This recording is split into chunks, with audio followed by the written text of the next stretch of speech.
भक्तीचे काही प्रकार आहेत. श्रवणम, कीर्तनम, विष्णू स्मरणम, पादसेवनम, अर्चनम, वंदनम, दास्यम, सख्यम, आत्मनिवेदनम. त्यातली पहिली भक्ती श्रवण भक्ती आहे. अत्यंत महत्त्वाची भक्ती आहे श्रवण भक्ती. अनेक भक्तीसाठी काहीतरी सामुग्री लागते, अनेक साधनेसाठी काहीतरी सामुग्री लागते. श्रवण भक्तीसाठी सामुग्रीची गरज नाही. ती सामुग्री देवाने जन्मताच तुमच्यासोबत दिलेली आहे. ज्याला कान असतील ना त्यांनी श्रवण केलं पाहिजे, ज्याला डोळे असतील ना त्यांनी पाहिलं पाहिजे. पण डोळे असणाऱ्या माणसाने काय पाहिलं पाहिजे? चांगलं पाहिलं पाहिजे. आणखी सांगू का? डोळे असणाऱ्या माणसाने वाईटातसुद्धा चांगलं पाहिलं पाहिजे, वाईटातसुद्धा चांगलं पाहिलं पाहिजे. कान असणाऱ्या माणसाने काय ऐकलं पाहिजे? चांगलं ऐकलं पाहिजे, चांगलं ऐकलं पाहिजे. एखादं काहीही ऐकू आलं तरी त्याचा अर्थ चांगला लावला पाहिजे. तुम्ही जर अर्थ वेगळाच लावत जात असाल तर तुम्हाला काही ऐकायला आलं तर त्याचा अर्थ तुम्हाला वेगळा दिसेल. आणि म्हणून अर्थाने तुम्ही वेगळ्या अर्थाने जर ऐकत असाल तर ऐकणं तुमचा उद्धार केल्याशिवाय राहणार नाही. वेगळ्या अर्थाने जर तुम्ही पाहत असाल तर पाहणं तुमचा उद्धार केल्याशिवाय राहणार नाही. हो, तुम्ही ऐकारे कान माझ्या विठोबाचे गुण. जगामध्ये पाहत असताना आपण पाहतो महाराज, पण मला असं वाटते चांगलंही पाहिलं पाहिजे ना. एक कुत्रं येत होतं, अत्यंत घाण कुत्रं होतं. त्याच्या डोक्यावर मोठं भत पडलेलं होतं. गोमाशा गोंगोंग करत होत्या. असं पोट त्याचं खाली गेलेलं होतं. एकदम बांग कुत्रं होतं. आणि शिष्यासहित एक गुरु पुढे चालले होते. समोरून ते कुत्रं येत होतं आणि ते शिष्य म्हणाले, काय खराब आहे कुत्रं गुरुजी, काय वाईट आहे कुत्रं आहे, सगळ्या माशा गोंगोंग करतायत, काय पोट खाली गेलं याचं, अत्यंत घाण कुत्रं आहे. त्यावेळेला गुरुजी म्हटलेले, को कुत्रंच दिसलंय तुम्हाला, कुत्रं घाण आहे पण त्याचे दात किती स्वच्छ आहेत, दात किती स्वच्छ आहेत. त्या दाताकडे लक्ष द्या ना, किती स्वच्छ दात आहेत. तुमच्या दातापेक्षा सुद्धा स्वच्छ दात आहे. मला असं वाटतंय वाईटा सुद्धा तुम्ही चांगलं पाहू शकता. विठ्ठला विठ्ठला विठ्ठला विठ्ठला विठ्ठला विठ्ठला कमला हरी विठ्ठला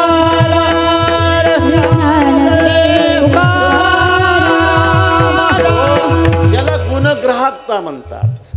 असा एकही वृक्ष नाही, अशी एकही मुडी नाही की जी औषधी नाही, असा एकही वृक्ष नाही की जे औषधी नाही. मला असं वाटते त्याचा योग्य विनियोग करणारी माणसं भेटणं महत्त्वाची आहे ना. माणसं जर चांगली भेटली, त्याचा विनियोग जर चांगला केला, तशी एकही मुडी नाही की ज्याच्यामध्ये औषध नाही, औषध नाही. माहीत आहे तुम्हाला, विषाचा सुद्धा अलंकार बनू शकतो नियोजन केलं तर. विषाचा सुद्धा अलंकार बनू शकतो नियोजन केलं तर. नाही नियोजन केलं तर अमृत सुद्धा वाया जाऊ शकते. घालवलं ना राक्षसांनी, अमृत वाया घालवलं, अमृत सुद्धा वाया घालवलं. अमृत सुद्धा वाया घालवणारी माणसं आहेत, ज्याला राक्षस म्हणतात आणि खऱ्या अर्थाने ज्याला दानव म्हणतात, दानव म्हणतात. आणि विषाचं सुद्धा नियोजन करून अलंकार बनवणारे आहेत, त्याला शिव म्हणतात. विष येईल तुमच्याकडे. मी असं म्हणेल की समुद्र मंथनातून 14 रत्न बाहेर पडले, समुद्र मंथनातून 14 रत्न बाहेर पडले. त्याच्यात अवदस आहे तर लक्ष्मी सुद्धा आहे. समुद्र मंथनातून 14 रत्न बाहेर पडले, त्याच्यात विष आहे तर अमृतही आहे. त्याच्यामध्ये 14 रत्न आहेत.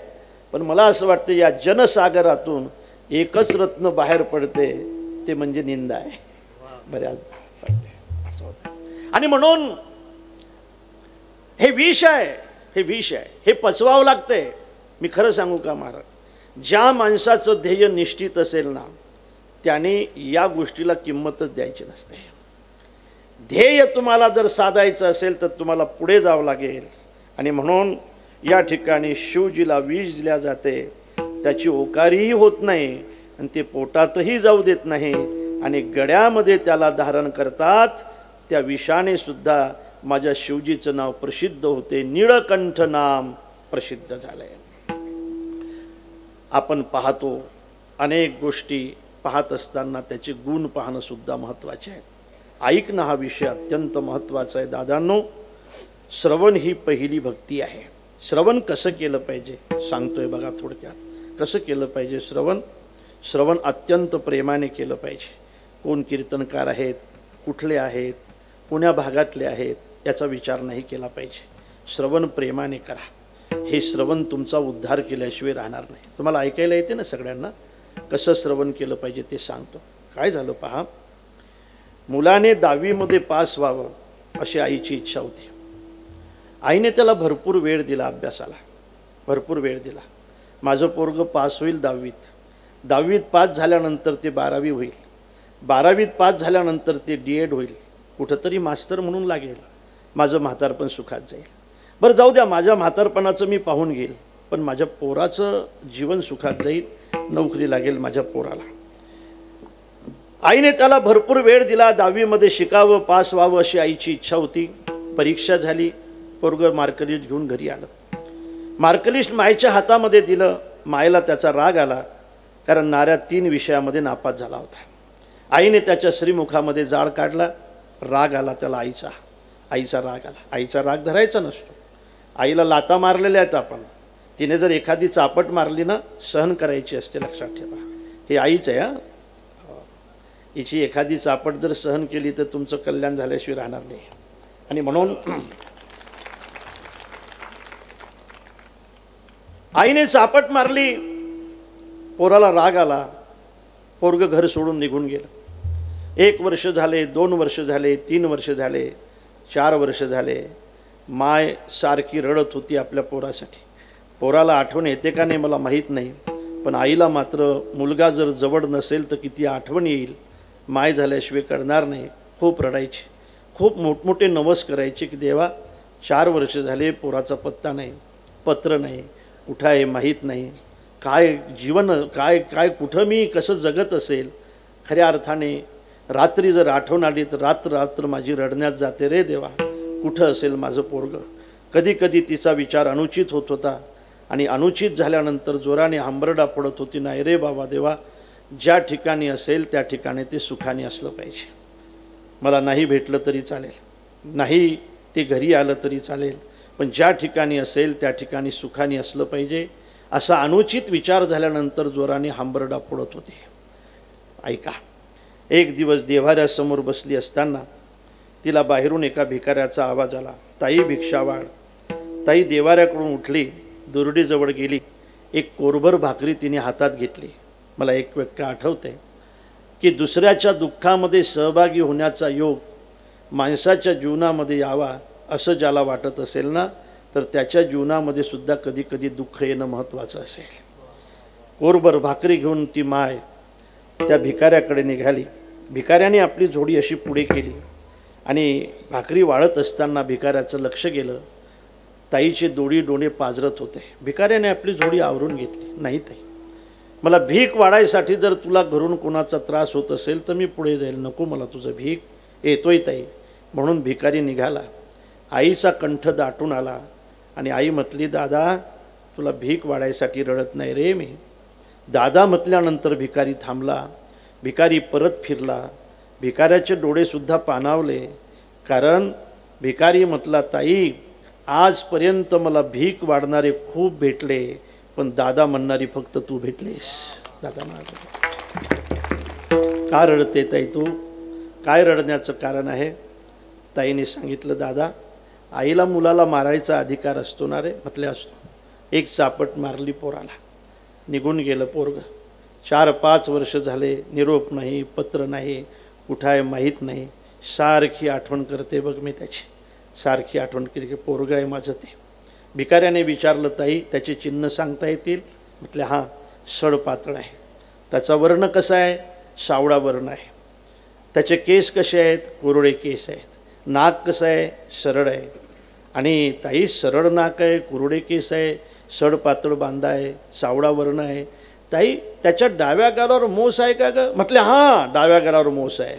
मग चिंता करू नको. दादा म्हटले ना तू मला, तो जसा तुझा मुलगा आहे तसाच तो माझा भाचा आहे. पाहिलंय मी त्याला, आता त्याला घरी आणून देण्याची जबाबदारी माझी आहे.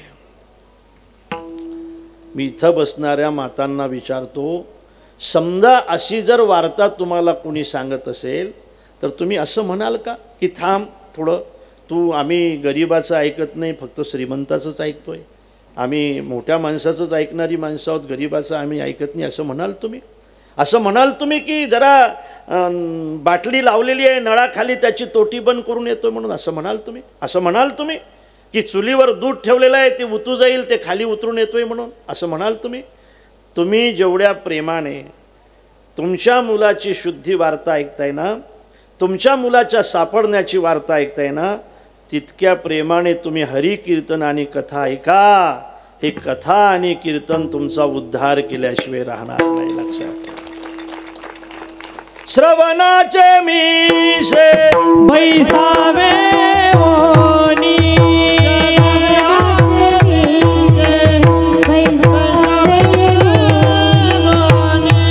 श्रवणाचे मीसे बैसावे येवोनी,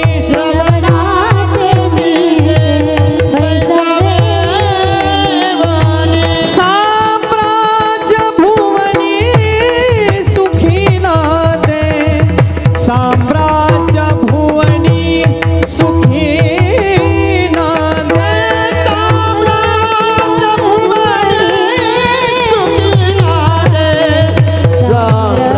भुवनी सुखी नादे. श्रवणाचे मिसे बैसावे वोनी, श्रवणाचे मिसे बैसावे येवोनी, साम्राज्य भुवनी सुखी नादे, साम्राज्य भुवनी. श्रवणाचे मिसे बैसावे येवोनी, श्रवणाचे मिसे बैसावे येवोनी, साम्राज्य भुवनी सुखी नादे, साम्राज्य भुवनी, साम्राज्य भुवनी. श्रवण महत्त्वाचं आहे. श्रवणी भक्ती आहे. कीर्तन ऐकायला गेल्यानंतर खूप प्रेमाने ऐका. सुकल्या पुत्राची शुद्धी वार्ता, जेने आदरे ऐके माता, तेने आदरे हरिकथा आणि संत कथा परिसावी. इतक्या प्रेमाने कथा कीर्तन ऐकलं ना, तर तुम्हाला दुसरी साधना करण्याची गरज पडणार नाही. हे कथा आणि कीर्तन आपला उद्धार केल्याशिवाय राहणार नाही. श्रवणम कीर्तनम विष्णुस्मरणम पादसेवनम अर्चनम वंदनम दास्यम सख्यम आत्मनिवेदनम. ही पहिली पायरी आहे श्रवण, अत्यंत महत्त्वाची आहे. असं म्हणतायत अक्रूर महाराज की पायरी पायरीनेच वर गेलेलं चांगलं राहते. पायरी पायरीने वर गेलं ना की माणूस शेवटपर्यंत पोचत असतो. आम्ही सांगत असतो विनोदाने की एका मुलाला एक बाप मारत होता. फार चिकट बाप होता तो. मारण्याचं कारण असं होतं की त्याला त्या बापाने चप्पल घेतली होती. खूप मारत होता. शेजाऱ्याने विचारलं, रामभाऊ इतकं मारत असतात का हो पोराला? काय गुन्हा केला त्याने? ते लहान किती आहे, तुम्ही मारताय किती त्याला? मारता म्हणजे आणखी मारेल या मूर्खाला मी. अरे बरं केलंय काय त्याने? या मूर्खाला मी चप्पल घेतली म्हणे. मग काय केलं त्याने? आम्ही वर राहतो म्हणे माडीवर. मग काय झालं? या मूर्खाला मी सांगितलं की एक पायरी सोडून दुसऱ्या पायरीवर पाय ठेवायचा म्हणजे जास्त घासणार नाही. एक पायरी सोडून दुसऱ्या पायरीवर पाय ठेवायचा म्हणजे जास्त घासणार नाही. यानं काय केलं? या मूर्खानं 2 पायऱ्या मध्ये सोडल्या म्हणे. अरे मग चांगलं झालं ना. चांगलं काय झालं? चड्डी फाटली ना म्हणे. याचा अर्थ असा आहे की हळूहळू धाडे धाडे केतुलेनी एके वेळे मार्गाचेनी बडे निश्चित ठाकी. श्रवण ही अत्यंत महत्त्वाची पहिली पायरी आहे. ते केलं पाहिजे. आपल्याला पुढच्या भक्ती सांगत असताना दास्य भक्तीकडे जायचं आहे. दास्य ही भक्ती सुद्धा अत्यंत महत्त्वाची आहे. कोणी केली? मनोनी देखिले रामचरण चरण, मनोनी देखिले रामचरण चरण, मनोनी देखिले रामचरण चरण, मनोनी देखिले रामचरण. दाशत्व निकट हनुमंते पै केले, दाशत्व निकट हनुमंते पै केले, म्हणून देखिले रामचरण, म्हणून देखिले रामचरण. दास्यत्व निकट हनुमंते पै केले, दास्यत्व निकट हनुमंते पै केले,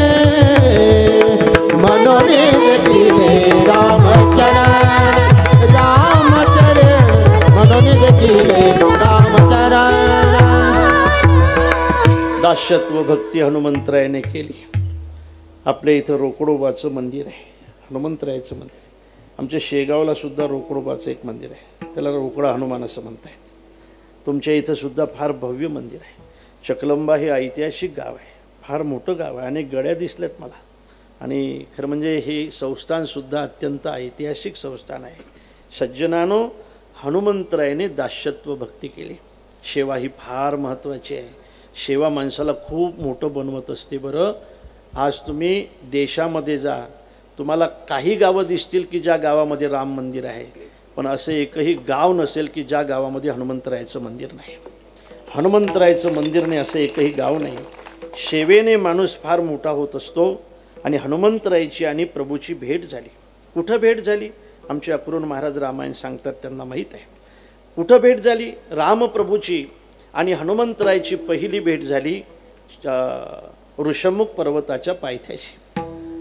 ऋषमुख पर्वतावर सुग्रीव राहत होता. सुग्रीवाच्या भावाचं नाव वाली. वालीचं आणि सुग्रीवाचं युद्ध झालं. वालीने सुग्रीवाला घराच्या बाहेर काढून दिलं. सुग्रीव घराच्या बाहेर निघाला आणि ऋषमुख पर्वतावर राहिला. वालीला त्या ठिकाणी येण्याचा शाप होताय म्हणून राहिला. आणि तुम्हाला सांगू, सुग्रीवाने सत्ता सोडली, सुग्रीवाने संपत्ती सोडली, सुग्रीवाने सौभाग्यवती सुद्धा सोडली, पण सुग्रीवाने साधूला सोडलं नाही, हनुमंतरायाला नाही सोडलं. सुग्रीवाने सत्ता सोडली, संपत्ती सोडली, सौभाग्यवती सोडली, पण साधूला सोडलं नाही. आणि साधूला सोडलं नाही म्हणून सत्ताही मिळाली आणि सत्ताधीशही मिळाला. सगळं सुटलं तरी चालेल, साधूला सोडू नका. पुन्हा वैभव तुम्हाला प्राप्त झाल्याशिवाय राहणार नाही. बघा, तहरह सचिव सहित सुग्रीवा. सुग्रीवाचं सचिवपद कुणाकडे होतं? हनुमंतरायाकडे होतं. तहरह सचिव सहित सुग्रीवा. ऋषमुख पर्वतावर सुग्रीवजी थांबलेत आणि सुग्रीवाला भय होतं वालीकडून. वाली तर इथं प्रत्यक्ष येऊ शकणार नाही, पण वाली कोणाला तरी पाठवू शकतो. म्हणून रामप्रभू आणि लखनजी जानकीचा शोध लावत लावत ऋषमुख पर्वत नियर आया. ऋषमुख पर्वताच्या जवळ आले. आल्यानंतर सुग्रीवाने त्यांना पाहिलं. पाहिल्यानंतर सुग्रीवाला असं वाटलं की आपल्याला मारायसाठीच पाठवलेत. क्षत्रिय दिसतात, क्षत्रिय दिसतात, आपल्याला मारायसाठी पाठवले. आणि त्या ठिकाणी त्यांचा परिचय घेण्यासाठी हनुमंतरायाला पाठवलं. हनुमंतराय खाली आले. हनुमंतराने त्यांना परिचय विचारला. ओ तुम श्यामल गौर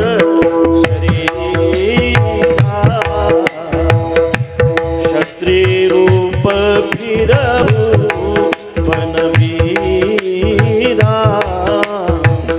कठिन भूमि कोमल पदगामी कवन हेतु विचरहु वन स्वामी. ओ तुम श्यामल गौर शरीरा क्षत्रिय रूप फिरहु वनवीरा कठिन भूमि कोमल पदगामी कवन हेतु विचरहु वन स्वामी. ओ तुम श्यामल गौर शरीरा क्षत्रिय रूप फिरहु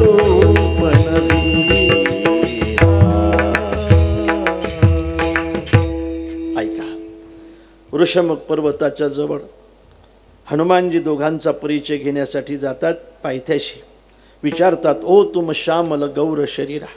एक श्याम आहे, एक गौर आहे. क्षत्रिय रूप फिरवू बनवीरा. क्षत्रियाचा वेश धारण करून तुम्ही या वनामध्ये फिरताय. कठीण भूमी, ही भूमी कठीण आहे.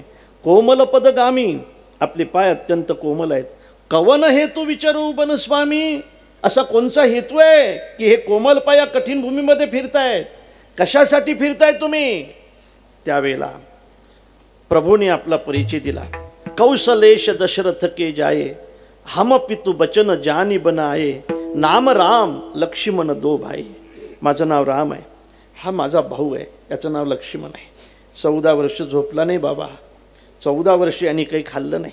हा माझा भाऊ आहे, माझ्यासोबत आलाय. हा याला वनवास नव्हता बा. परिचय नाही बरं का, परिचय नाही. आता परिचय होऊन राहिला आहे, पहिली भेट आहे. हा माझा भाऊ आहे. 14 वर्ष झोपला नाही बाबा, 14 वर्ष याने काही खाल्लं नाही. वनवास तर मला होता फक्त, पण माझ्या संरक्षणासाठी माझा भाऊ माझ्यासोबत आला आहे. भावाच्या संरक्षणासाठी भावाने पुढे गेलं पाहिजे. हा माझा भाऊ आहे. हे रामायणातील बंधुप्रेम आहे.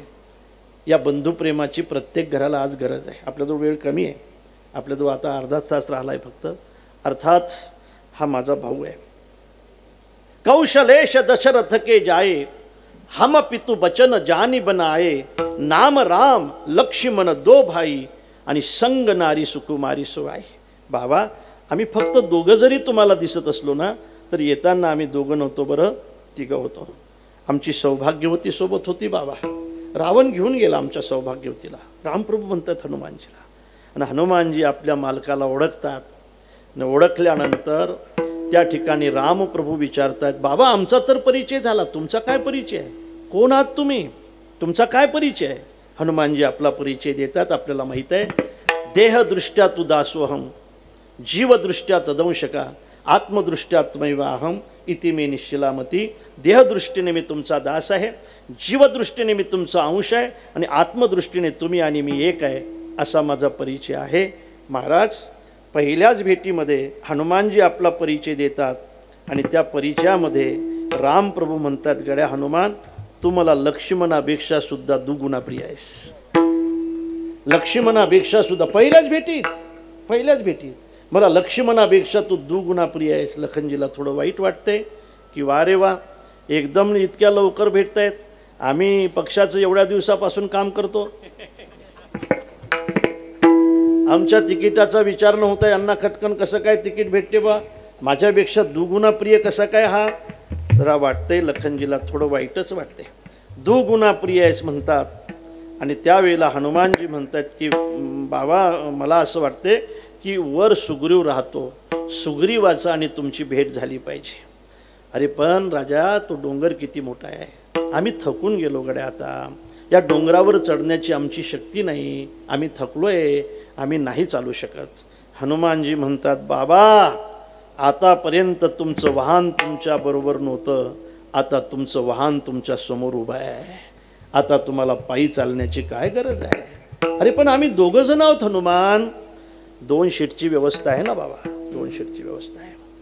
एका खांद्यावर रामप्रभूला बसवलं, ते चित्र आहे अजून. एका खांद्यावर लखनजीला बसवलं आणि जय श्रीराम म्हणून उड्डाण ज्यावेळेला घेतलं ना, त्यावेळेला लखनजी म्हणतात, हनुमान तू माझ्यापेक्षा दुगुणा नाही बाबा, 1000 पटीने मोठा आहे. शेषाचा अवतार आहे मी. या सगळ्या पृथ्वीचा बोजा सहन करण्याची शक्ती आहे माझी. आणि माझाही बोजा घेऊन एवढ्या पर्वतावर जर तू उड्डाण मारत असेल तर माझ्यापेक्षा दुगुणा नाहीस दादा, माझ्यापेक्षा 1000 पटीने मोठा आहेस तू. हनुमंतरायाची सेवा करा माझ्या दादांनो, तुम्हाला कधीच कमी पडणार नाही. विठाला विठाला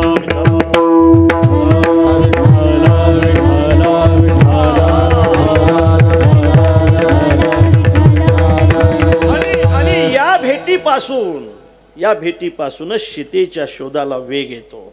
अगोदर दोघच जण आहेत. हे दोघच जर फिरत राहिले असते तर सीतेचा शोधच लागला नसता. सीतेचा शोध लावलाय माझ्या हनुमंतरायाने. मला सगळं नाही सांगायचं. 4 पद्धतीची सेना तयार करतो सुग्रीव. दक्षिण दिशेला हनुमंतरायाला पाठवतो. दक्षिण दिशेला हनुमंतराय जातात आणि हनुमंतरायाला दक्षिण दिशा दिल्या जाते. याचं कारण असं आहे, दक्षिण दिशा ही यमाची दिशा आहे आणि यमाला हरवण्याची ताकद फक्त हनुमंतरायाची आहे. हनुमंतराय दक्षिण दिशेला जातात, समुद्राच्या तीरावर जातात. माहित आहे, संपातीची भेट होते आणि संपाती सांगतायत की तुमची जानकी एक त्रिकूट नावाचा पर्वत आहे, त्या पर्वतावर एक नगरी आहे, त्याचा राजा आहे रावण. त्या लंकेमध्ये एक अशोक बाग आहे, त्या अशोक बागेत एक अशोक वृक्ष आहे आणि त्या अशोक वृक्षाच्या खाली तुमची जानकी शोक करते. असं ज्यावेळेला समजते ना, त्यावेळेला शोध लावण्यासाठी कोण जाईल म्हणून विचारला जाते. अंगदाला विचारला जाते, तुम्ही जाऊ शकताय? म्हटले नाही येऊ शकत, कारण तिथं अक्षय जिवंत आहे. जोपर्यंत अक्षय जिवंत आहे तोपर्यंत मी लंकेत नाही येऊ शकत. त्याची एक स्वतंत्र कथा आहे. जामवंताला विचारला जाते, तुम्ही जाऊ शकताय? म्हटलंय मी म्हातारा असल्यामुळे जाऊ शकत नाही. म्हातारी माणसं भविष्यातल्या नाही महाराज, भूतकाळातल्या गप्पा मारतायत. अरे आम्ही लेका आमच्या तारुण्या एका हाताने पोतं उचलायचो मुरमुऱ्याचं.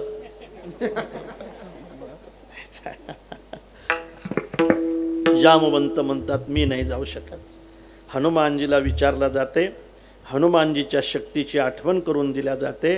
तुम्ही जाऊ शकताय हनुमानजी? हनुमानजी म्हणतात तुमची इच्छा असेल तर, आज्ञा असेल तर मी एका उड्डाणात 4 एरझारा मारू शकतो. तुमची इच्छा असेल तर मी त्रिकुट नावाचा पर्वत उचलून आणू शकतो. इच्छा असेल तर मी रावणाला मारू शकतो. मी काय करू शकत नाही? सहित सहाय रावणही मारी आणहु त्रिकूट उपारी. जामवंत मैं पुछवू तोई उचित सिखावन दिजवू मोही. जामवंत मैं पुछवू तोई उचित सिखावन दिजवू मोही. उचित सिखावन दिजवू. राम सिया राम जय जय राम. राम सिया राम जय जय राम. त्यातला एक शब्द फार महत्वाचा आहे वनवे महाराज. उचित शिखावन दिजवमुळे. मी सगळं काही करू शकतो पण यातलं उचित तुम्ही सांगा मी काय केलं पाहिजे. यातलं चांगलं काय ते तुम्ही सांगा मी काय केलं पाहिजे. मी मृदंग किती वाजवू शकतो पण तुम्ही सांगा मी कीर्तनात कसा वाजवला पाहिजे. मी गायन किती करू शकतो पण तुम्ही सांगा मी कीर्तनात कोणत्या चाली म्हटल्या पाहिजेत. नाही का असंच ना. मी काही करू शकतो पण यातलं उचित काय ते सांगा. मी काय केलं पाहिजे. महाराज उचित साधूला विचारलं पाहिजे, उचित गुरुला विचारलं पाहिजे. मी हे सगळं करू शकतो महाराज पण मी काय केलं पाहिजे हे तुम्ही सांगा. हनुमानजी विचारतायत. अरे माझ्या बाबाला हनुमानजीला विचारण्याची काय गरज आहे. जामवंताला म्हणतायत जामवंतमय पुछवू तोही उचित शिखावन दिजवू मोही. यातलं उचित काय, यातलं चांगलं काय ते तुम्ही सांगा. मी काही करू शकतो. सहित सहाय रावणही मारी आणहु त्रिकूट उपारी. जामवंतमय पुछवू तोही उचित शिखावन दिजवू मोही. यातलं चांगलं काय ते सांगा मी करेल. जे तुम्ही सांगाल तेच करेल, मी दुसरं काही करणार नाही. सांगितलं जामवंताने फक्त सीतेचा शोध लावून यायचा, दुसरं काही करायचं नाही. आता ऐका. हनुमंतराय निघाले. सगळं सांगायला वेळ नाही. त्याच्यासाठी स्वतंत्र आमच्या अक्रूर महाराजांची कथा तुम्ही ऐकली पाहिजे. आणि काय सुंदर म्हणताय महाराज तुम्ही. हो वा. तोडिता फुले मी असो. हनुमंतराय निघाले. चांगल्या मार्गामध्ये संकट असतात महाराज. ते संकट पार करत करत पुढे चालावं लागतं. मैनाक नावाचा पर्वत हे पहिलं संकट. माझ्यावर आराम करा ना हनुमानजी थोडा. रोकडोबाकडून आलोय म्हणून हे सांगतोय बरं का. जरा तुम्ही रोकडोबाचे भक्त आहात, आराम करा ना. त्यावेळेला हनुमानजी म्हणतात राम प्रभूचं काम झाल्याशिवाय माझ्या जीवनामध्ये आराम नाही. पहिला काम मग आराम. आणि मैनाका तुझ्यावर मी आराम घेणार नाही. याचं कारण असं आहे लेका तू सोन्याचा आहेस आणि सोन्याने आजपर्यंत कोणाला आराम दिलाय म्हणून मला देणार आहे. सोनं का आराम द्यायसाठी असते का? म्हणून ते म्हटल्या जाते ना सोनेवाले सोना नहीं, सोनेवाले सोनेवाले सोना नहीं, सोना तो हर आदमी का सोना हर लेता है, इसलिए सोने वाले सोना नहीं. आणि त्या ठिकाणी सुरसा नावाची सर्पाची आई, ईर्ष्या नावाची राक्षसीन, लंकिनी नावाची राक्षसीन यांचा सगळ्यांच्या संकटातून पार करत माझे हनुमानजी जातात. मशक रूप धारण करतात. त्या ठिकाणी बिभीषणाची भेट होते. बिभीषणजी सांगतायत की अशोक वृक्षाच्या खाली बसलेली आहे. त्या ठिकाणी जातात. त्या ठिकाणी बागेचा विध्वंस करतात. चुडामणी घेतात. परत येतात. सगळी लंका जाळतात. परत आल्यानंतर राम रावणाचं युद्ध होतं. राम प्रभूचा राज्याभिषेक होतो. आणि आता ऐका, माझे हनुमानजी अंजनी मातेच्या भेटीसाठी जातात. अंजनी मातेच्या भेटीसाठी गेल्यानंतर अंजनी मातेचं दर्शन घेऊन समोर बसतात. चित्र लक्षात घ्या गड्या, अंजनी पर्वत आपल्या महाराष्ट्रामध्येच आहे नाही का. आणि त्या ठिकाणी जात आहेत, आईचं दर्शन घेतात, समोर बसतात आणि आई विचारते, हनुम्या कुठं गेला होता? हनुम्या कुठं गेला होता?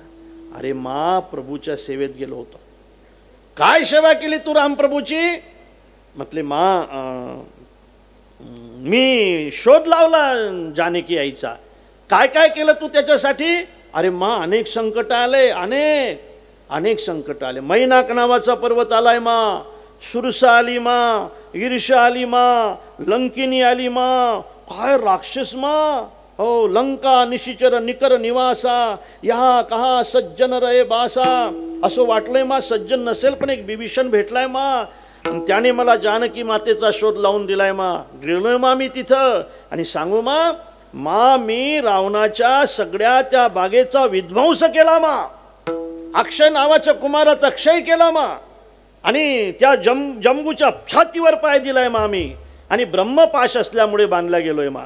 रावणाच्या सभेमध्ये उभं राहिलोय मा, शिव्या दिल्या रावणाला मी. रावण म्हटला की तू चोर आहेस. मी म्हटलो मी चोर आहे, पण ही ही ही नगरी सुद्धा चोराचीच आहे ना, तू सुद्धा चोरच आहेस ना का, असं म्हटलंय मा मी, असं म्हटलंय मा.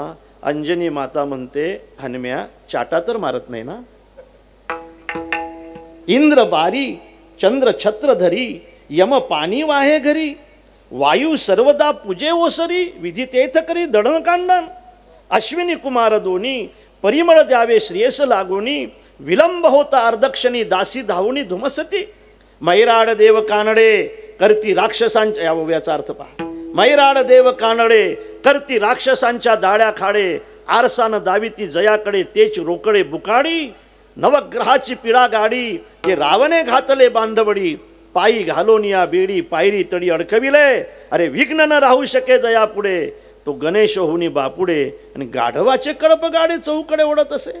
अशी त्याची संपत्ती आणि सत्ता आहे का. गणपती बाप्पा गाढव ओढतो, खंडोबा दाढी करतो, वायुदेवता झाडून काढते, वरुण देवता सडा टाकते, छाटा मारतो, दाढी पेटवली म्हणतो. खोटं नाही बोलत ना? आई म्हणते, बरं आई म्हणते. त्यावेळेला माझ्या हनुमंताचे नेत्र ढिले होतात. आणखी एकदा आईचं दर्शन घेतात आणि म्हणतात, मा तू शपथ घेऊन सांगतो मा, मी हे सगळं काम केलं आहे, सगळं करून आलोय मा मी. शपथ घेतल्यानंतर मात्र अंजनी माता आपल्या पोराला अर्थात आलिंगन देते आणि विचारते, हनुम्या तू भिला नाहीस रे? तुला भय नाही वाटलं? रावणाशी दाढी पेटून आला तू, माळ्या पेटून आला, एवढे संकट पार करून आला, तुला भय कसं वाटलं नाही रे? त्यावेळेला हनुमानजी म्हणतात, मा आम्हाला भय वाटण्याचं कारणच नाही. त्याचं कारण काय?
आम्ही मेलो साला एका तासात.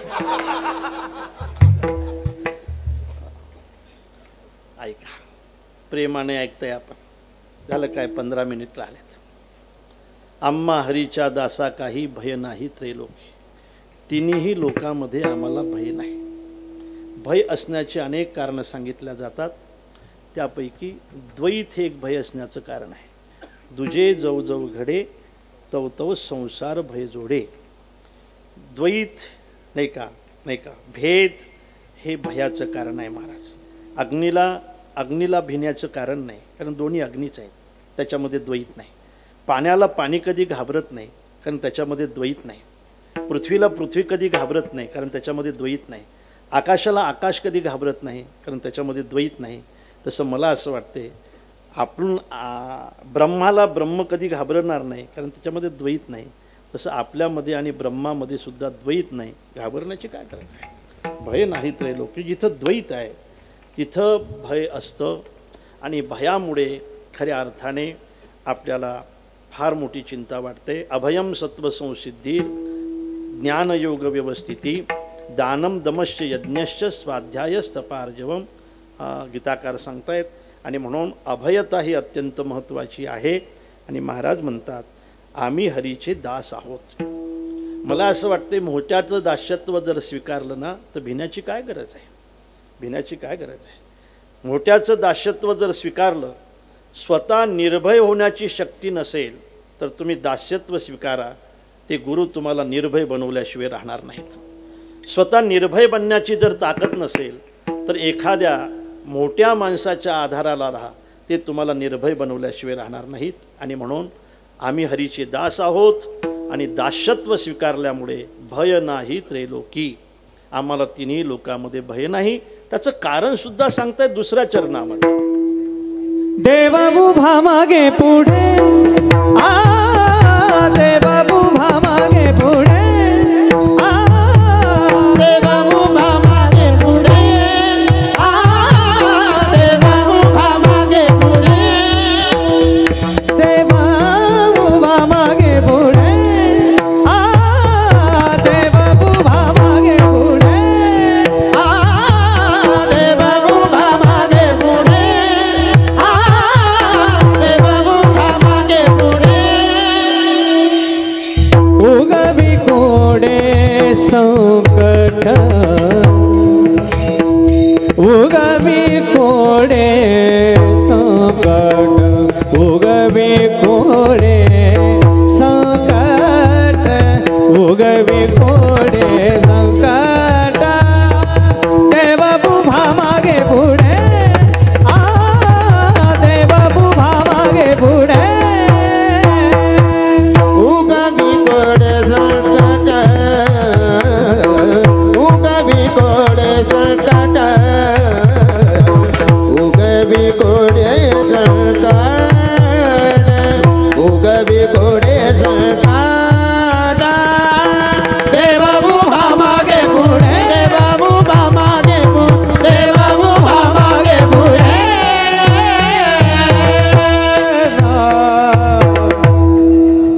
आमच्या प्रपंचावर एखादं संकट आलं तर तो आमच्या मागं पुढे उभा राहतो महाराज.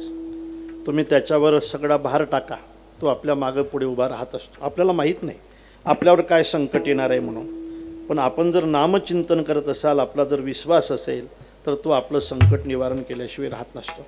उदाहरणं आहेत, सांगून जाईल. खरं म्हणजे सांगितलं पाहिजे की तो संकट कसं निवारण करतो. थोडक्यामध्ये सांगेल. चोखोबाराय आमच्या तसे विदर्भातले मेहुणा राजा त्यांचं गाव नाही का, देऊळगाव राजा तालुक्यामध्ये मेहुणा राजा हे चोखोबारायांचं गाव. चोखोबारायांच्या सौभाग्यवतीचं बाळांपण जवळ आलं आणि चोखोबारायची सौभाग्यवती आपल्या सौभाग्याला म्हटली की मालक, तुमच्या घरात पैसे नाही नसू द्या, तुमच्या घरात धान्य नाही नसू द्या, पण माझे दिवस पूर्ण होतात. एखादं बाई माणूस तरी असलं पाहिजे ना. अरे एखादं कोणीतरी असलं पाहिजे ना. तुमच्या बहिणीला बोलवा ना. अशा प्रसंगातही जर सोयरे कामा पडत नसतील तर मग कधी पडतील? बहिणीला आणा ना तुमच्या. ऐका ऐका, चोखोबाराय आपल्या बहिणीच्या घरी निघाले. त्यांना पंढरपूरची आठवण आली. गेले पंढरपूरला. पंढरपूरला गेले महाराज. कल्पना करा, बारीमध्ये उभे राहिले आणि त्या साकडीजवळ गेले. बघा नाही का, ती साकडी लावलेली आहे ना. आणि प्रभूने त्यांना पाहिलं, चोखोबा अरे तुला बहिणीच्या घरी पाठवलं होतं ना रे, इकडे कसा काय आला तू? बहिणीच्या घरी पाठवलं होतं, तुझ्या प्रपंचात किती मोठं संकट आहे का, किती अडचण आहे, तू माझ्याकडे आलास. चाल, तुझा प्रपंच विसरून जर तू माझ्याकडे आला असेल ना, तर मला सुद्धा पंढरपुरातले सगळे भोग विसरून तुझ्या घरी गेलं पाहिजे. चोखोबाराईचं बहीण होण्याचं सौभाग्य प्रभूला प्राप्त होतं. बहीण, चोखोबाराईची बहीण, अत्यंत गरीब भावाची बहीण, आणि ते होणं म्हणजे कठीण महाराज. अनेक ठिकाणी थिगडं लावलेलं पातळ, डोक्यावर एक गठोडं, एक बगलीमध्ये, आणि निघाली चोखोबाराईची बहीण चोखोबाराईच्या घरी. संध्याकाळची वेळ, कुडाचं घर, अनेक फटी पडलेला दरवाजा, आणि त्या ठिकाणी आत बसलेली एकटी माझी चोखोबाराईची सौभाग्यवती. देवा, काय रे आमच्या पतीला तू वेळ लावला आणि आमच्या प्रपंचावर असं संकट आणलं? अरे भक्ती करणाऱ्याला, भजन करणाऱ्याला जर इतका त्रास दिला का, तर कोण भजन करेल रे देवा तुझं? अशा संकटातही तू सहकार्य करू नये आमचं. तेवढ्यात बाहेरून आवाज, वहिनी उघडा दार, वहिनी उघडा दार. हाका मारी. चोखोबाची बहीण झाला शारंधर. वहिनी, ओ वहिनी उघडा दार.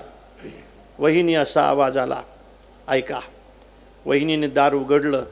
उघडल्यानंतर समोर पाहिलं, चोखोबाराईची बहीण, डोक्यावर गठोडं, बगलीमध्ये गठोडं, आणि चोखोबाराईची बहीण समोर दिसल्यानंतर त्यावेळेला चोखोबाराईची सौभाग्यवती म्हणते, बरे बाई तुम्हा देवाने धाडिले. कोणी धाडिले? कोणाला म्हणते?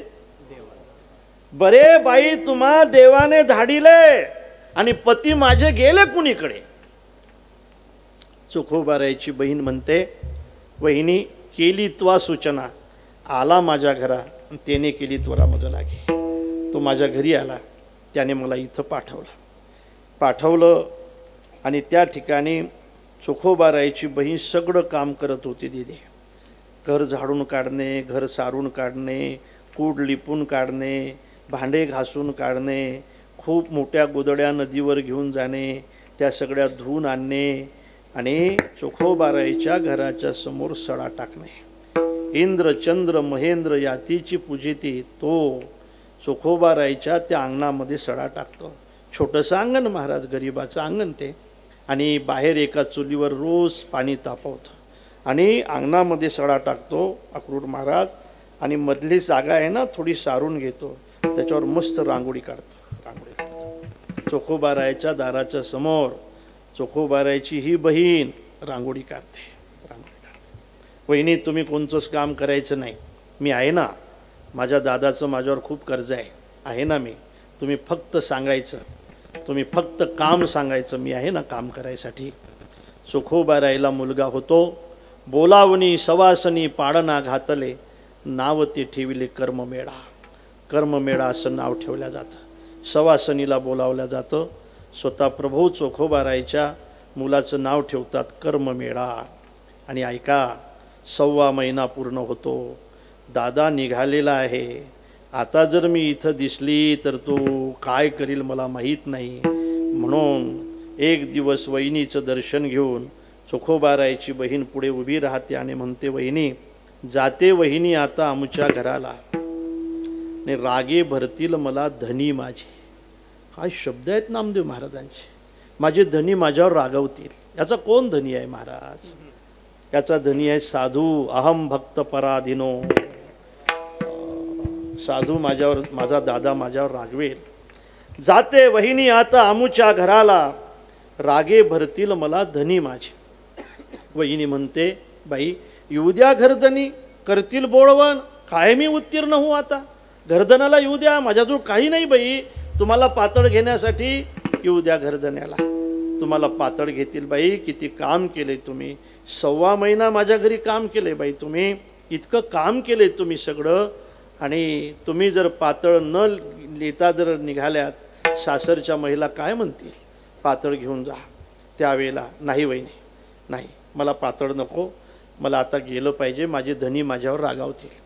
त्यावेळेला वहिनी म्हटली, बाई थांबा बाई आता शिवते मी चोडी, थांबा बाई आता शिवते मी चोडी, न लगी वनमाडी बोलत असे. माहेर सोडताना मुली रडत असतात. माहेर मुलीला अत्यंत प्रिय असतं पहा. माहेरासारखं दुसरं काहीही प्रिय नसतं पहा मुलीला. आणि या चोखोबाराईच्या बहिणीला सुद्धा माहेर अत्यंत प्रिय आहे. आणि चोखोबाराईची बहीण सुद्धा आपलं माहेर सोडताना, आपल्या भावाचं घर सोडताना रडते. महाराज रडते. वहिनी मला चोडी नको, मला पातळ नको. खरं सांगू वहिनी, तुमच्या प्रपंचावर कोणतेही संकट असू द्या, फक्त माझं स्मरण करा. खरं सांगू वहिनी, तुम्ही जर एखाद्या वेळेला खूप धुणं काढलं ना, तर मग तुम्ही नदीवर या, माझं स्मरण करा, मी येईल. तुम्ही बाजूला बसून माझ्याशी गप्पा मारा, मी तुमच्या घरातलं सगळं धुणं धुवून देईल वहिनी. तुम्ही भांडे काढलेत ना, मला आवाज द्या, स्मरण करा, मी येईल वहिनी. फक्त माझं स्मरण करा, मी या ठिकाणी आल्याशिवाय राहणार नाही. फक्त माझी विनंती आहे, माझ्या भावाचा प्रपंच गरिबीचा आहे, माझ्या भावाला सांभाळा वहिनी, मी तुमचे उपकार कधी विसरणार नाही. झाला का नाही महाराजा? चोखोबाराईची बहीण झाला हो, चोखोबाराईची बहीण झाला का नाही हा? अरे माझ्या प्रल्हादजीसाठी झाला का नाही हा? झाला का नाही हा? एका ठिकाणी झाला का नाही, नाही का? अनेक ठिकाणी आपण पाहतोय मडके घडवले का नाही याने? झाला का नाही कुंभारा? झाला का नाही त्या ठिकाणी हे सगळं करताना एका खुरपण करणारा माणसाजवळ जाऊन त्याच्या पोटात लपला का नाही हा? गेला का नाही हा? सज्जनानो, साधूच्या ठिकाणी जसं संकट असेल तसं होण्यासाठी तो तयार असतो. केला तैसा होया, जैसा केला तैसा होया, जैसा केला तैसा होया, जैसा केला तैसा होया,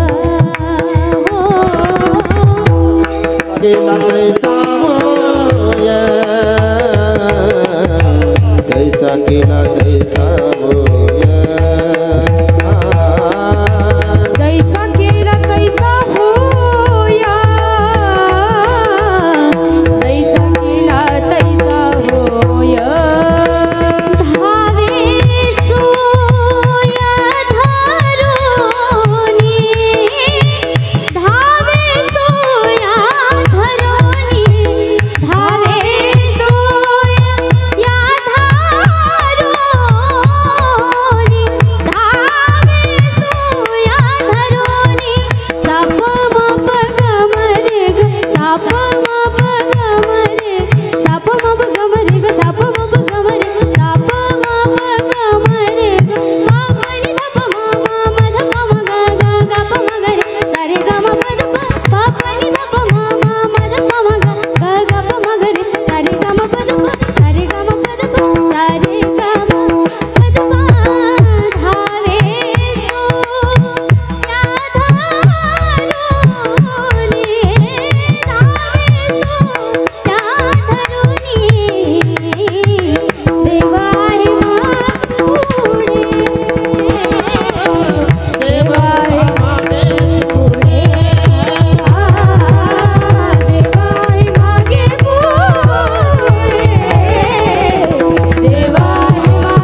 तिकडे थांबायचे.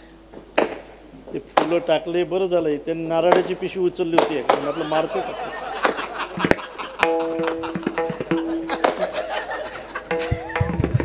फुलाचं बरं आहे, ते नारळाची पिशवी उचलली होती त्यानं, नारळ मेला आता.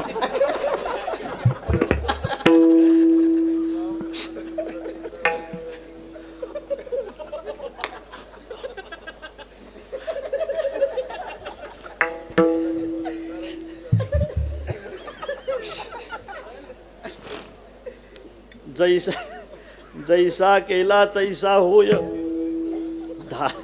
धावे सोय धरुनी, देव उभा मागे पुढे, उगवी कोडे संकट. प्रकाश महाराज. तू का म्हणे म्हटल्यानंतर आल्यानंतर आता खरं सांगा, आम्हा हरीच्या दासा काही भय नाही त्रय लोके. आम्हाला तिन्ही लोकांमध्ये भय नाही, कारण देव उभा मागे पुढे, उगवी कोडे संकट. तो आमचं संकट निवारण करतो मागे पुढे उभा राहून, नाही का. मागे पुढे उभा राहे सांभाळीत, आली आगाध निवाराया. आमच्या पाठीमागं आणि पुढे उभा राहून तो आमचं संकट निवारण करतो. आणि जसं संकट असेल तसं होतो ना, जसं संकट असेल तसं होतो. ज्या पद्धतीचे संकट असेल त्या पद्धतीने तो सामोरी येतो. मग हे जर सगळं तो करत असेल तर मग आम्हाला दुःख करण्याची काय गरज आहे. तू का म्हणे असो, तू का म्हणे असो सुखी, तू का म्हणे असो सुखी, तू का म्हणे असो सुखी. गावो मुखे विठोबा,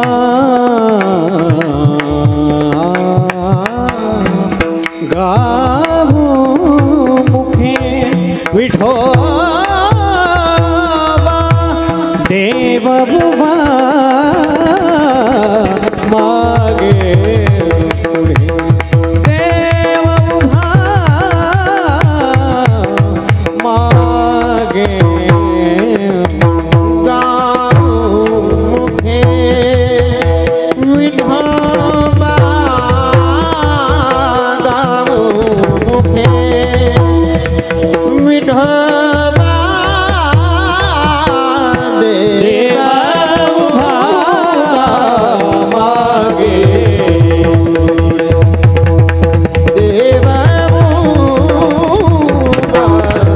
मागे पुढे. उगवी कोडे संकट, उगवी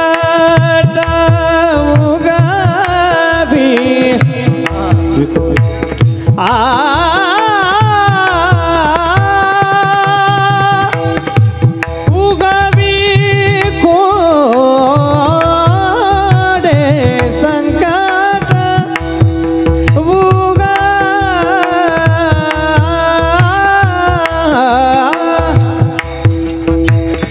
उगवी कोडे संकट, उगवी कोडे संकट, उगवी कोडे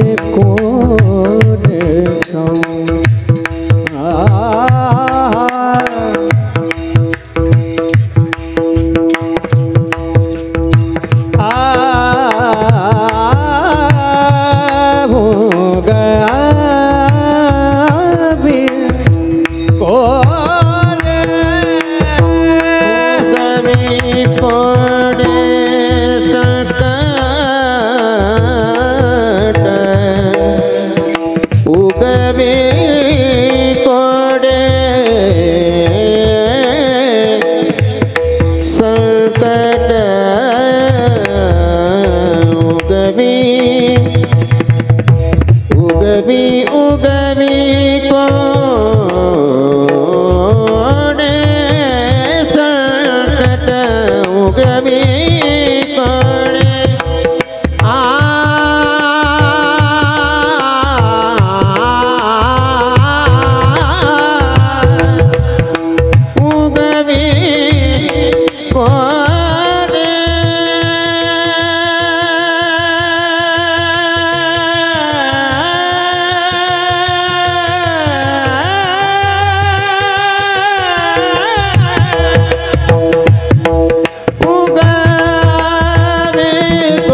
सेवा या ठिकाणी विराम घेते. खूप चांगला उत्सव आपण या ठिकाणी करत आहे. खरं म्हणजे ज्यांचं मार्गदर्शन आहे, ज्यांचं आयोजन आहे, आमच्या महाराजांचे मार्गदर्शन आहे, आपल्या सगळ्यांचा सहयोग आहे. सगळ्यांच्या सहयोगाने हा उत्सव पूर्ण होतो. कल्याण स्वामी महाराज आपल्या सगळ्यांचं दैवत आहे. त्यांच्या मंदिराचा कलशारोहण या निमित्ताने चालत असलेला उत्सव आहे. असंच काम आपल्याकडून भविष्यामध्येही घडत राहो ही शुभकामना स्वामींच्या चरणी समर्पित करतो आणि थांबतो. विठ्ठल जय जय.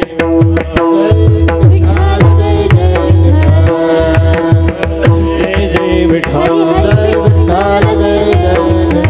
हरी बोली ले गुरे वेळे वाकुडे वंतरी. राम